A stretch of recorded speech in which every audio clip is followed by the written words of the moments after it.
Bonjour à tous, c'est Ben. Avec cette vidéo, on va mettre les mains dans le code. Si vous avez envie d'apprendre le langage VBA, restez jusqu'à la fin, vous êtes au bon endroit.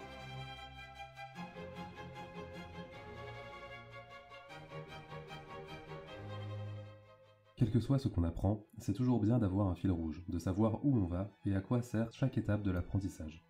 Pour cette raison, je vous propose de fonctionner un peu à l'envers. Dans cette vidéo, je vais créer en direct une macro qui permet de traiter une extraction fictive assez simple. La macro elle-même ne sera pas très compliquée, je vous rassure, nous n'en sommes qu'au début. Pour réaliser cette macro, je vais mettre en œuvre différentes compétences. Dans un premier temps, vous n'allez probablement pas tout comprendre, et c'est normal, pas d'inquiétude.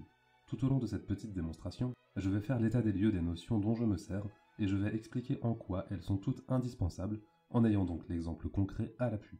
Chacune de ces notions fera ensuite l'objet d'une ou de plusieurs vidéos sur ma chaîne, ainsi dans quelques temps vous serez capable de reproduire l'exemple qui va suivre dans quelques secondes. L'objectif c'est que dès maintenant, vous commenciez à saisir la logique globale qui se cache derrière une macro, et que vous soyez convaincu que chaque nouvelle brique que je vais vous apporter dans les prochaines vidéos est bel et bien utile à la construction de l'édifice total.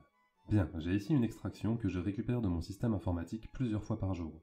Elle contient la liste des pièces manquantes en production.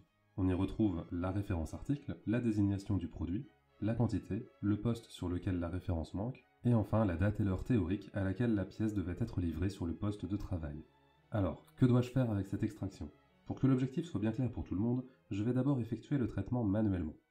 Donc, d'abord, trier ça par date et heure, du plus critique au moins critique. Ensuite, il faut que j'ajoute le nom de la personne de mon équipe responsable pour chaque référence, comme ça chacun voit directement sur quoi il doit travailler en priorité. Enfin, certains postes de travail sont plus critiques que d'autres et le moindre retard peut devenir très grave. Donc, pour cette liste de postes, je dois ajouter de la couleur pour qu'on ne les rate pas, peu importe la date du retard. Enfin, j'effectue une mise en forme basique pour que le rendu final ne soit pas trop moche. Alors, comment créer une macro pour faire tout ça à ma place ? Eh bien, je vais procéder par étapes. D'abord, je vais créer un nouveau fichier dans lequel je viendrai systématiquement coller ma nouvelle extraction. Je crée l'onglet dans lequel les nouvelles données seront collées, et puis dans un autre onglet, je vais ajouter tous mes paramètres, la correspondance entre les articles et les membres de mon équipe, et également la liste des postes critiques. Ça, c'est ma structure. Maintenant, je vais m'attaquer à la macro en elle-même. D'abord, comme on l'a vu dans la dernière vidéo, je vais utiliser l'enregistreur pour enregistrer les principales étapes de mon travail. Donc, je lance l'enregistrement et puis je commence par effectuer le tri dont j'ai besoin. Je trie d'abord par date, du plus ancien au plus récent, puis par heure, également du plus ancien au plus récent. Je vais également effectuer une recherche V pour récupérer le membre de mon équipe responsable à chaque fois, sans oublier d'ajouter une en-tête de colonne. Ensuite, avec une formule qui imbrique une recherche V dans un si erreur, je vais identifier les lignes avec un poste critique. Ça, je ne l'ai pas fait tout à l'heure, mais vous verrez plus loin que ça a son utilité dans le cadre de la macro. Une bonne pratique que je vous recommande d'adopter, c'est de figer les formules en valeurs une fois qu'elles vous conviennent. Ça allège votre fichier et ça évite des plantages malheureux par la suite. Bref. Pour la mise en couleur, on pourrait employer diverses méthodes. Là, je vais faire basique et on va manuellement mettre une ligne en couleur. Ça va être plus intéressant sur le plan pédagogique. Je ne le fais que pour une seule ligne, n'importe laquelle, juste histoire d'enregistrer le code qui s'occupe de la mise en couleur. Enfin, je rajoute les bordures. Ok, je vais stopper l'enregistrement et je vais tenir ma promesse faite dans la dernière vidéo, on va aller modifier notre code. Je vais donc dans mon onglet développeur, je clique sur le bouton macro et je sélectionne ma macro fraîchement enregistrée avant de cliquer sur modifier. L'éditeur s'ouvre et je découvre le code obtenu. Alors c'est un peu long, mais je vous rappelle qu'on va revenir en détail sur chaque point dans les prochaines vidéos et vous feriez d'ailleurs bien de vous abonner pour ne pas les rater. Voici donc notre code.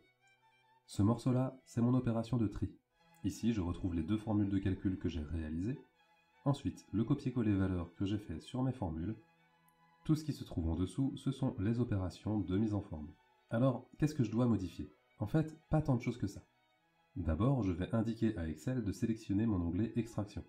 Effectivement, j'ai plusieurs onglets dans mon classeur, et il faut toujours être bien clair avec Excel en ce qui concerne l'endroit où il doit travailler. Ensuite, le problème principal, c'est que ma macro ne travaille que sur la plage qui va de A1 à F35. On peut le voir ici au niveau du tri par exemple. Donc, si ma prochaine extraction fait 80 lignes, la macro ne va travailler que sur les 35 premières lignes, et ça va pas. Du coup, au début de la macro, je vais commencer par récupérer l'information de la fin de ma plage. Pour récupérer cette information, je vais créer une variable que j'appelle fin_extract. On reviendra là-dessus, ne vous inquiétez pas. Ensuite, j'écris une nouvelle ligne de code qui va faire en sorte que la variable fin_extract soit égale à la dernière ligne de mon extraction. Comme ça, fin extract sera égal à 35 dans mon cas, mais si demain j'ai 456 lignes, fin extract sera égal à 456.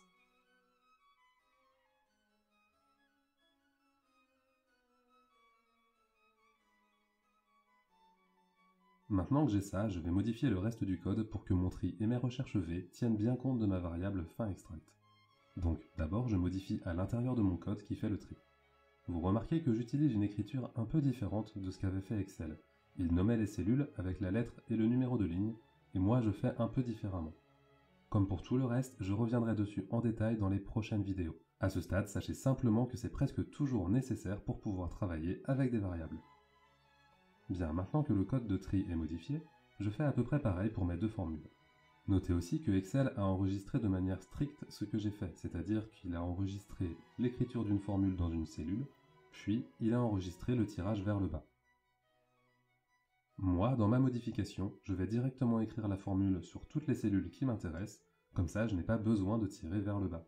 Comme pour le reste, on en reparlera, rassurez-vous.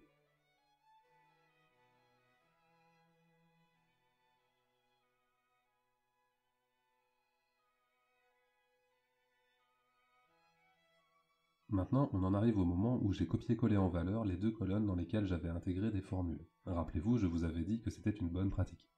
Bon, et bien, comme j'ai pris la totalité des deux colonnes, je n'ai rien à adapter, ça sera toujours OK. Maintenant, j'en arrive à ma ligne rouge. Encore une nouvelle notion qu'on abordera en détail très bientôt, la boucle for. Pour m'en servir, je dois introduire une nouvelle variable.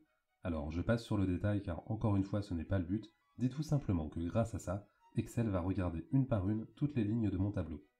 Bon, et pendant qu'il regarde les lignes une par une, il va aussi effectuer un test logique. Il va regarder si la ligne sur laquelle il se trouve a été identifiée comme critique. Pour faire ça, il va se baser sur la formule que j'ai réalisée en colonne H. Vous savez, cette recherche V dans un si-erreur qui regarde si la ligne concerne un poste critique ou non. Donc pour ça, j'utilise une boucle if qu'on peut assimiler à la fonction si de Excel mais en beaucoup plus cool. Comme pour tout le reste, on en reparlera. Bon, en tout cas, si la ligne est identifiée comme étant critique, alors Excel la met en rouge grâce au code que j'avais enregistré. Sinon, il passe à la suivante automatiquement.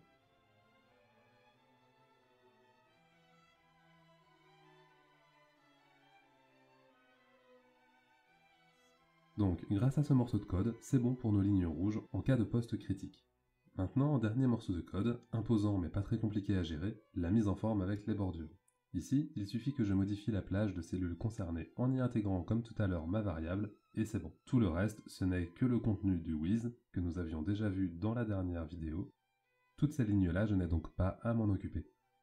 Maintenant, si je retourne dans mon classeur, que j'insère de nouvelles données et que je lance ma macro, hop, tout se fait automatiquement.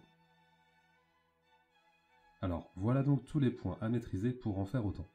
Utiliser des variables dans VBA. Nommer des cellules et des plages de cellules ainsi que des feuilles de calcul.